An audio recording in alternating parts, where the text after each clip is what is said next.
Salam olahraga. Perkenalkan, nama saya Rivaldi Geli, NIM 2101150084, kelas B, semester 2, program studi Penjaskesre, Universitas Nusa Cendana. Kali ini saya akan menjelaskan teori belajar motorik.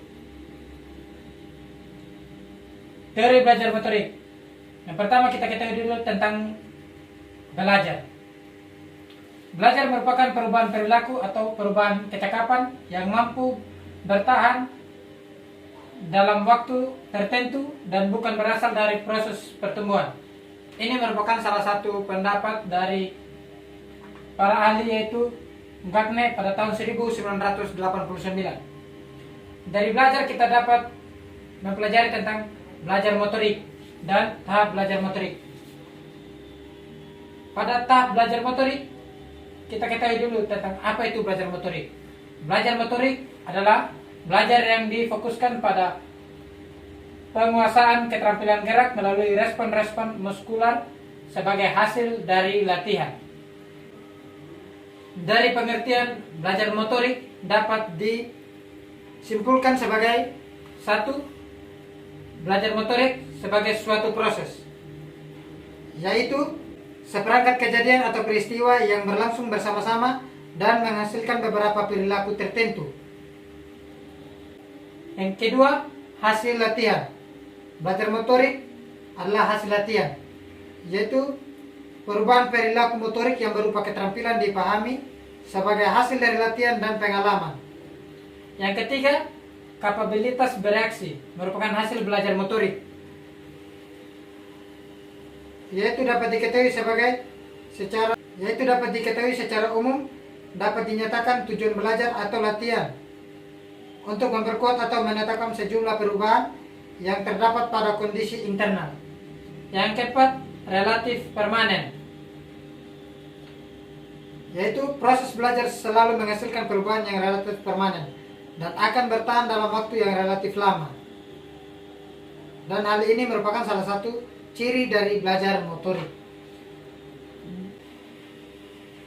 Ada faktor yang dapat mempengaruhi belajar motorik. Yang pertama, bahan-bahan yang dipelajari. Yang kedua, faktor lingkungan, yaitu faktor lingkungan alami dan lingkungan sosial. Yang ketiga, faktor instrumental, baik seperangkat alat keras maupun seperangkat alat lunak.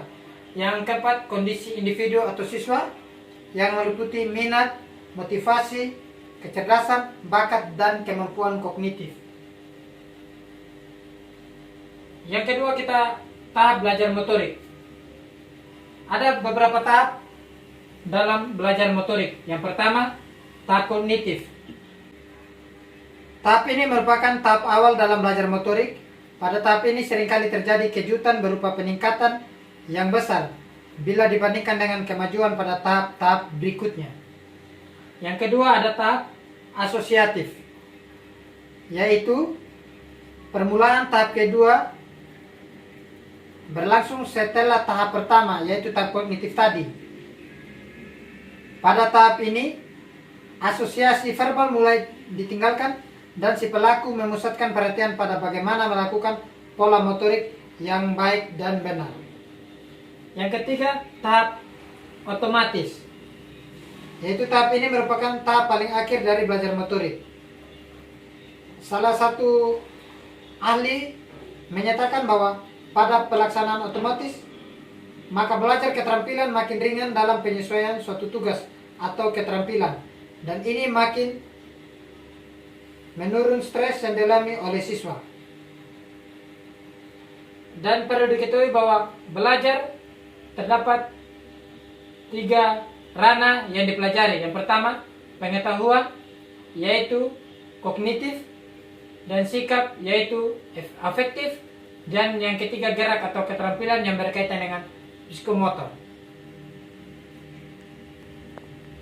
Sekian hasil penjelasan dari teori belajar motorik.